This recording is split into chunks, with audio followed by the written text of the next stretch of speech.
I was 27 years old when my parents decided I was not important enough to save. 2 years ago, I was kidnapped, and when I called my father screaming for help, he told me he was busy at my brother's award ceremony. Last week, that same father called me crying, begging me to save his life, and my answer was just 4 words. But before I tell you that, I need to take you back to the night everything broke. My name is Alina Carter. I lived in Los Angeles, worked as a junior journalist for a small investigative magazine, and rented a tiny apartment with a view of a brick wall and a laundromat sign that blinked at night. I loved my job. I loved asking questions, digging into stories people wanted buried. It made me feel important in a family where I had always felt invisible. My brother, Jason Carter, was the golden child. He was a rising tech entrepreneur, the kind of guy who gave TED-style speeches and had investors calling him a visionary. My parents adored him. My father funded his startups. My mother managed his PR like he was already a celebrity. And me? I was the daughter who was too sensitive, too dramatic, and too much trouble. But I still thought they would protect me if something terrible happened. I was wrong. It happened on a Tuesday night. I had just finished interviewing a whistleblower for a story about a crypto laundering ring connected to a private security company. I remember feeling proud, walking to my car with my recorder in my bag and adrenaline in my chest. I never made it home. Someone grabbed me from behind, shoved a cloth over my face, and everything went dark. When I woke up, I was in a dark room, tied to a chair, my head pounding, my throat dry. A man sat across from me, scrolling through his phone like this was a normal business meeting. "You've been digging into things you shouldn't," he said. I tried to scream, but my voice cracked. They had my phone, they had my laptop, they knew where I lived, and they knew who my parents were. They let me call my father. "Dad," I whispered, trying not to cry. "I've been kidnapped." Silence. Then noise. Applause. A crowd. He was at Jason's Innovation Award Gala. "Alina, this is not the time," he said sharply. "Your brother is on stage. What is this about?" "I'm serious," I said. "They're holding me. They want money. Please." He sighed, like I had asked him to pick me up from a party. "Jason is receiving the Global Visionary Award tonight. Investors are here. This is important. Can you call the police yourself?" "I don't know where I am," I said, my hands shaking. "Well, figure it out," he replied. "You always exaggerate. We'll talk later." The line went dead. I stared at the phone, my whole body numb. The man in front of me smiled. "They didn't even ask for proof," he said. "Rich parents usually panic. Yours didn't." I didn't know what hurt more, the kidnapping or realizing my parents didn't care. They kept me for 3 days. 3 days of threats, fear, and silence. 3 days where I texted my mother and got replies about Jason's speech, Jason's new investors, Jason's press coverage. She sent me a photo of him on stage while I sat tied to a chair. Her caption, "So proud of our son." I started taking screenshots. I don't know why. Maybe I already knew I would need proof someday. On the 4th day, they dumped me outside a gas station miles from the city, blindfolded and shaking. I walked into the police station barefoot, bruised, and half collapsed. The police took my statement. They called my parents. They showed up hours later, angry, not scared. My father asked, "Did you really have to make a scene like this during Jason's big week?" That was the moment I stopped being their daughter and became evidence. But this is not a story about kidnapping. This is a story about what happens when the people who abandon you realize they need you more than you ever needed them. Because 2 years later, the same group that kidnapped me came back. And this time, they didn't want me. They wanted my parents. And they knew I was the only person who could stop it. I didn't know any of that back then. Back then, I was just a girl sitting on a cold concrete floor, trying to stay quiet so the men watching me wouldn't get bored. The room smelled like damp walls and old cigarettes. There were no windows, no clocks, no sound except footsteps and the hum of some machine outside. They didn't hurt me the way movies show kidnappers hurting people. That almost made it worse. They talked to me like I was a project, like I was a problem they needed to manage. "You journalists think you're heroes," one of them said while scrolling through my phone. "You think exposing things makes you important." I wanted to scream that I wasn't trying to be important. I was just trying to tell the truth. But the truth was trapped with me in that room. On the second day, they showed me my family's social media. Jason smiling in a tailored suit, my parents clapping in a luxury ballroom, news articles praising my brother as a genius. No missing person posts, no worried interviews, no desperate appeals. It was like I didn't exist. One of the men leaned forward and whispered, "Your father could end this in 5 minutes with a transfer, but he won't. You're not worth the distraction." That sentence carved itself into me. I started documenting everything. They let me use my phone for proof of life videos. They didn't realize I was secretly screenshotting messages, recording audio, memorizing details. I created a hidden cloud folder called Family. Inside it, I saved my father's call log, his exact words from the gala, my mother's messages about Jason, the time-stamped photo she sent of him on stage, news articles published while I was missing. It felt insane at the time, but it gave me control. If they could rewrite reality, I would preserve it. On the third night, I overheard them arguing. They weren't planning to keep me. They were planning to make an example out of me. "Her father won't pay," one of them said, "so we end this and move on." That was when I realized I had to escape. They underestimated me because I wasn't screaming or begging. They thought I was broken, but I was watching, counting steps, noticing routines, memorizing where the guard sat when he smoked. When they brought me food, they untied one hand. That was the mistake. I waited until the man leaned over to set the tray down. Then I swung the chair. I don't remember the details clearly. Adrenaline erased most of it. I remember running, I remember falling, I remember waking up in a gas station bathroom with a woman knocking on the door asking if I was okay. I wasn't okay, but I was alive. The police treated me kindly, the hospital staff treated me kindly. My parents did not.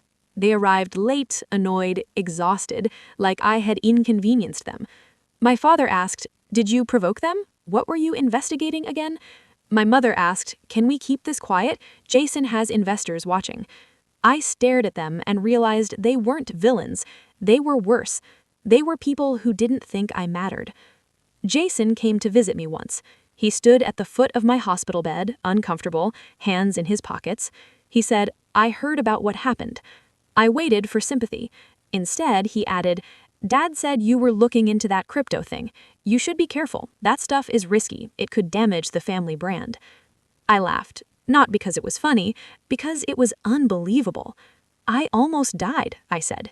He nodded like I told him I missed a flight. "Yeah, that's unfortunate, but you're fine now, right?" That was the last real conversation we ever had. When I was discharged, I didn't go home. I went back to my apartment, packed my things, and moved across the city. I changed my number, I blocked my parents on social media, but I kept that folder. Every screenshot, every message, every timestamp. I didn't know why. I just knew one day someone would pretend this never happened, and I would refuse to let them. 2 years passed. I rebuilt my life. I switched careers, started working in digital security consulting. Funny how trauma can reshape you into exactly what your trauma needed. I learned encryption, negotiation psychology, crisis management. I learned how criminals think, and I learned how families lie. Then, one evening, my phone rang. Unknown number. I almost ignored it, but something told me not to. "Alina Carter?" a calm voice asked. "Yes." "This is Daniel Price. I work with your father." My chest tightened. "He asked me to call you. It's urgent." I laughed bitterly. "He never calls me directly. He said there's a situation. He needs your help." I didn't know it yet, but the same men who kidnapped me had found something much bigger. And this time, my parents were the ones tied to the chair, and they believed I was the only person who could negotiate with them. They thought I would save them. They had no idea what I had been preparing for. I stared at my phone for a long time after the call ended. 2 years. 2 years of silence. 2 years where my parents never checked if I was alive, never asked how I was sleeping, never apologized for choosing a gala over their kidnapped daughter. And now, suddenly, they needed me. I should have ignored the call. I should have blocked the number and gone back to my quiet apartment, my encrypted files, my carefully built life that had nothing to do with them. But curiosity is a dangerous thing. And so is unfinished pain. So I called back. Daniel Price answered immediately. "Thank you for calling back," he said, sounding relieved. "Your father will be very grateful." "Why?" I asked calmly. "He didn't care when I disappeared." There was a pause on the line. "He regrets how things were handled," Daniel said carefully. That was corporate language for he regrets nothing but consequences. "Tell me the situation," I said. He hesitated, then spoke fast, like ripping off a bandage. "Your father and Jason are being blackmailed by an organization connected to the same security firm you investigated 2 years ago. They have internal documents, recordings, and financial trails that could destroy your brother's company and expose your father's investments." I felt my heartbeat slow, not speed up. "They're threatening public exposure in 72 hours, he continued, unless they get what they want." "What do they want?" I asked. "They want a negotiator, someone who understands their methods and has personal credibility with them." I laughed softly. "And they thought of me." "Yes." I opened my laptop while he was talking. I opened the family folder. The screenshots, the messages, the photo of Jason on stage while I sat tied to a chair, my father's call log, his exact words, "This is not the time." I leaned back in my chair and stared at the screen. They had built a life pretending I didn't exist. Now criminals were forcing them to remember me. "Why me?" I asked. "You've studied their networks," Daniel said. "You consult on crisis negotiations now. And they mentioned your name." My stomach dropped. "They mentioned me?" "Yes." They said, and I quote, "Bring the girl you abandoned. She understands consequences." That was the moment I smiled. Not because I was happy, but because the universe has a strange way of balancing scales. I agreed to meet. Not for them, for myself. The meeting was scheduled in a private conference room at my brother's headquarters, the same building that had giant posters of Jason on the walls, talking about innovation, ethics, and transparency. The irony was so thick I could taste it. When I walked in, my parents were already there. My father looked older. My mother looked thinner. Jason looked exactly the same, polished, confident, controlled. They all froze when they saw me, like a ghost had walked into the room. "Alina," my mother whispered. I didn't hug her. I didn't smile. I sat down and opened my notebook, like this was just another consulting gig. "Tell me everything," I said. My father started talking fast. The criminals had hacked Jason's servers. They have proof of illegal offshore accounts. They had recordings of my father discussing bribery with government officials. They had footage from private security cameras showing things that would end their careers. "They said they'll release everything unless we cooperate," Jason said, trying to stay calm. "And we need someone they respect, someone who understands them, someone who has leverage." He looked at me like a tool he had forgotten in a drawer. "You mean trauma," I said. Silence. My mother's eyes filled with tears. "We didn't know how serious it was," she said softly. I opened my laptop and turned it toward them. I showed them the screenshots. Her messages, her photo, my father's call log, the timestamp of Jason's award ceremony. "I documented everything," I said, "because I knew one day you'd rewrite history." Jason stared at the screen like he was seeing a crime scene. "We were busy," my father whispered. "You chose busy." They asked me to negotiate. They asked me to talk to the criminals. They asked me to save their empire. They asked me to be the daughter they never protected. I looked at them, and for a moment I felt powerful. But power felt heavy, because part of me still wanted parents who would have driven through the night to find me. And they never did. "I'll help," I said finally. Their faces relaxed. But then I added, "on one condition." They leaned forward. I looked directly at my father. "You publicly admit what you did. On record, on video. You admit you ignored my kidnapping. You admit you prioritized Jason. You admit you failed me." The room went dead silent. Jason whispered, "That would destroy our image." "That's the point," I said. My father's hands trembled. You want us to humiliate ourselves? No, I said calmly. I want the truth. They asked for time. I stood up and walked to the door. But before I left, I turned back. And just so you know, I said softly, they contacted me directly. They think this is poetic justice. Their faces went pale. I walked out of that conference room without waiting for their response. For the first time in my life, they were afraid. Not of me, of what I represented, of what they had ignored. That night, I sat in my apartment with the lights off, my laptop glowing on the kitchen table, and my old family folder open beside a new encrypted chat window. The criminals had sent me a secure contact link through Daniel. I stared at the blinking cursor for a long time before typing. I'm here. You wanted me. The response came instantly. We've been waiting for you. They knew everything about me. Where I lived now, what I studied, who I worked for, even the therapist I used after the kidnapping. They didn't threaten me. They spoke like businessmen. Your family built their empire on dirty money, one of them said during a voice call. Your father invested in our company knowing what we did. Your brother expanded using stolen tech, and when we needed leverage, you were perfect. I felt cold. So this was always about them? I asked. Yes, he replied calmly. You were collateral and a message.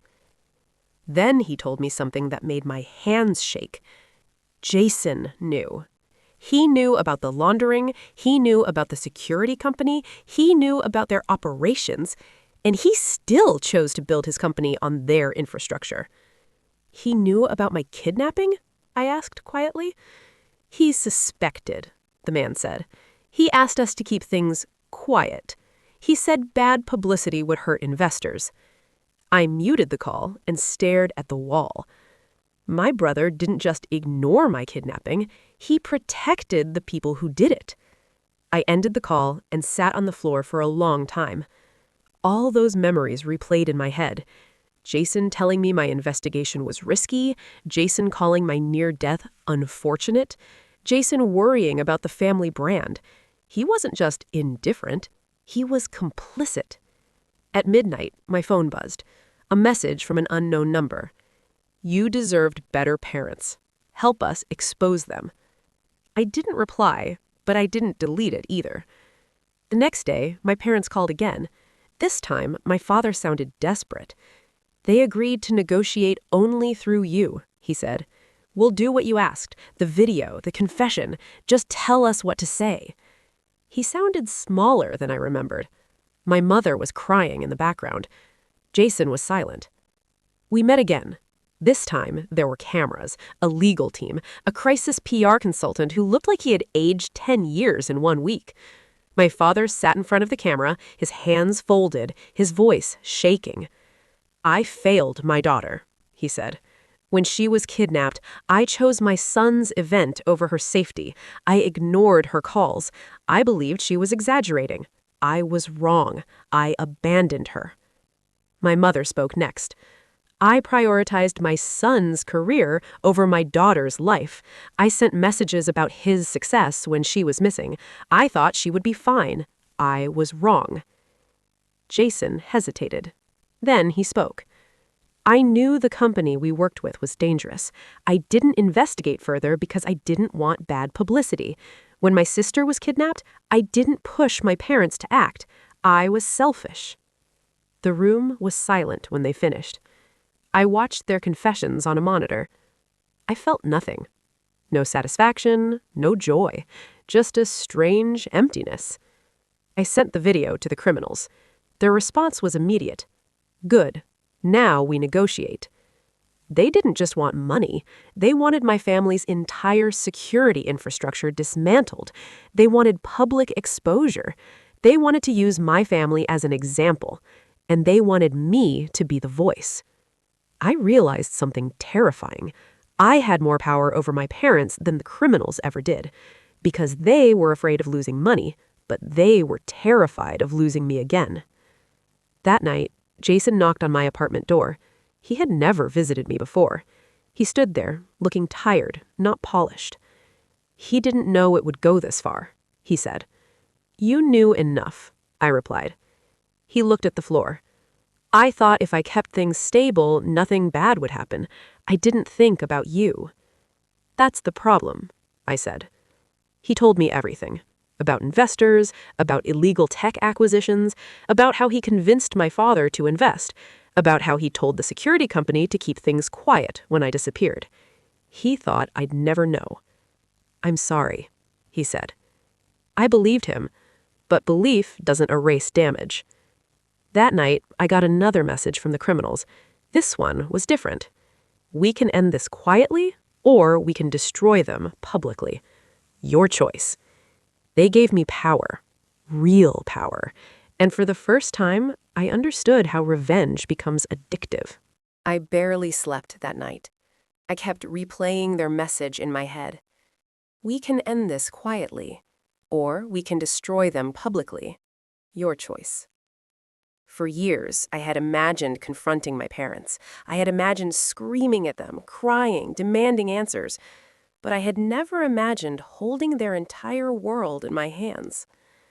The negotiation was scheduled in a private location arranged by the criminals, a neutral ground, a luxury hotel conference room with tinted windows and no names on the reservation.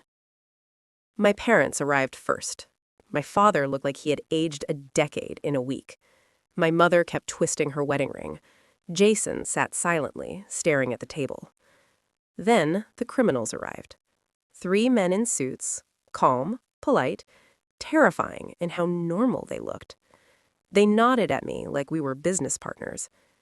Ms. Carter, the lead negotiator said, "Thank you for joining us." My father looked at me like he was seeing me for the first time.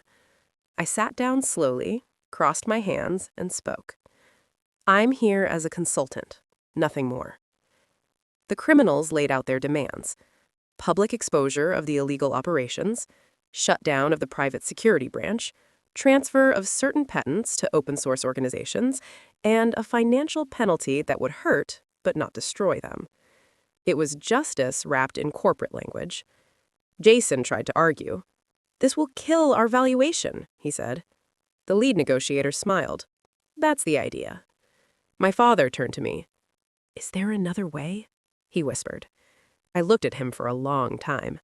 There was a way. They had offered me silence. They had offered me control. They had offered me revenge. I remembered being tied to that chair. I remembered my mother's proud caption. I remembered my father's voice telling me he was busy. I remembered Jason worrying about the family brand. "There is another way," I said quietly. Everyone leaned forward. "You can walk away. Quiet settlement, no public confession, no dismantling, just money." My mother exhaled in relief. Jason looked hopeful. My father's shoulders relaxed. Then I added, "But I won't choose that." The room froze. The lead negotiator looked at me, curious. "Why?" he asked. I looked at my parents. "Because quiet endings are how powerful people escape consequences. And I was the consequence you ignored." My father's eyes filled with tears. "We said we're sorry," he whispered. "I know," I said softly, "but sorry doesn't rebuild time." They signed the agreement. Every clause, every penalty, every public disclosure. Jason's company stock dropped the next day. My father's name disappeared from several boards. My mother shut down her PR firm. The golden image shattered. That evening, they invited me to dinner. Just the 4 of us. No lawyers, no cameras, no consultants. Just a family that never felt like one. We sat in silence for a long time. Then my father looked at me. "Are you happy now?" he asked quietly.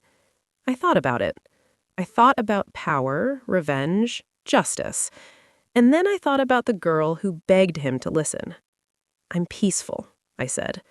"That's worse," Jason whispered. My mother reached for my hand.